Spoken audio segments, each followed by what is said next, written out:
I remember it like it was yesterday. I was just a little girl, maybe 6 or 7, standing outside at night, staring up at the sky. I kept trying to find Santa.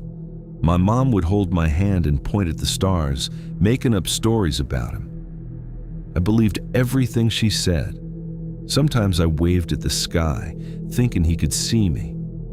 I even tried to stay awake to catch him. My mom would laugh softly, pull me closer, brush the snow off my coat, and wrap her arms around me to keep me warm. The snow had fallen, almost covering the entire ground. I used to be a mischievous child, burying my feet in the snow and kicking it up into the air. Back then, it was just me and my mom. My parents had separated not long before that. My older brother went with my dad. I didn't really understand why.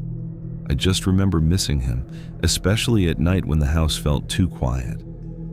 My mother pulled me into her arms, her eyes blurred with tears, and said, "I wish your father and your brother were here too." I started crying as well, and she wiped the tears rolling down my cheeks. Before I could respond, a voice suddenly appeared. Ho, ho, ho! Coming from down the street. "Merry Christmas." I got excited immediately and started looking around. Then I saw him, a tall man walking toward us, wearing a Santa suit. I really thought it was Santa, but my mom froze. Then she grabbed me hard and told me to go inside. Her voice felt wrong. I didn't understand. It was Santa. Why was she scared? My mother picked me up and stepped back. "Get out of here now!" I flinched when I heard her shout while she was still holding me, retreating faster and faster. He kept moving closer, slowly, steadily, and I caught a strange smell in the air. It smelled like alcohol and something metallic. He smiled and said he brought gifts. My mom stepped back, still holding me, telling him to stay away. When we got closer to the porch light, I finally saw his face clearly. His beard was messy, his eyes hollow, his face thin like he hadn't eaten. His suit had dark red stains. That's when I realized this wasn't Santa. My heart pounded. I felt like I couldn't breathe, shocked, yet I could still hear my tiny heart beating with every thud. "I only bring joy." Ho, ho, ho! He said in a low, muffled, raspy voice, then laughed to himself. A chill ran down my spine. He was about 15 feet away from us and still coming closer. He was 3 heads taller than my mother. I noticed his teeth were yellowed, some even black. Overall, it was horrifying. He moved closer and then stopped. My mother was trembling, and I was too young to fully understand that he meant to harm us, but old enough to know that this was truly dangerous.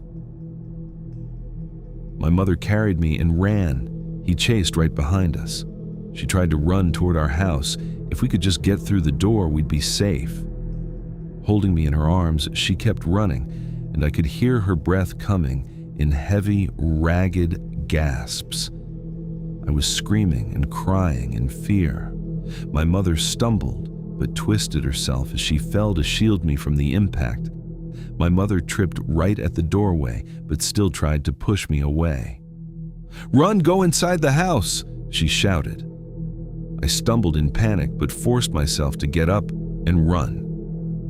My mother managed to lunge up right after me, but he grabbed her by the hair, yanked her back, straddled her, and punched her in the face over and over. I stood frozen in terror. He got up, stared straight at me, and grinned with cruel delight. I tried to run, but he was much faster than me, blocking the doorway like he was toying with me. "What are you gonna do now, little girl?" Panicking, I ran toward Annie's house, screaming for help as I went. Annie was our neighbor. She often brought me food whenever my mother had to work overtime. I loved the apple pies she made. To me, she was a very kind person. I tried to reach her house as fast as I could, but it was her husband who was running toward me. "He's hitting my mom! Help!" Santa was still chasing me, getting closer and closer. I could feel his breath more and more clearly. Annie's husband was only a few feet away from me. I ran toward him, expecting him to pick me up. But suddenly, I was knocked aside and he stepped right past me. He lunged at the man and started fighting him. At first, he seemed to have the upper hand, but then the man pulled out a knife. They struggled violently while my mother had managed to come to and run back toward me. Annie shouted loudly from behind, "Call 911 now!" She yelled back, as if calling out to her children. Annie's husband kept trying to fight back despite being stabbed, struggling to push him away. My mother held me tightly, trying to beg him from a distance, but it was useless. After a while, he went still. Santa, after stabbing Annie's husband multiple times, stood up and looked toward us. My mother ran over, grabbed me, and pulled me into the house. It was very dark, but looking closely, his gaze was fixed on Annie, because right after that, he headed toward their house and began kicking hard at the front door. My mom rushed inside and slammed the door. "Call 911 now!" she shouted. I grabbed the phone with shaking hands and tried to dial. I could barely see the numbers through my tears. My mom was already dragging chairs and a cabinet to block the door. 911, what's your emergency? A voice answered. I tried to speak, but my voice wouldn't come out. There's a man, he's hurting people, I said. I could hear my own breathing, loud and uneven. I didn't even know what to say anymore. My mom suddenly looked out the window, then froze. "Oh my God," she whispered. I turned slightly and saw him walking into Annie's house. The door was already broken.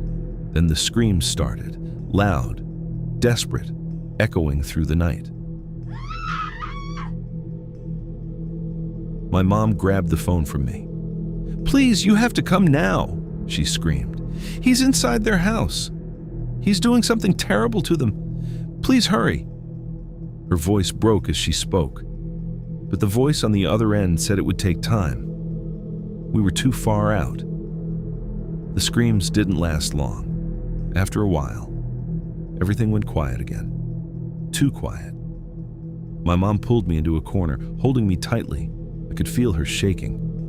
We didn't say anything. We just sat there, listening, waiting. Then came the sound.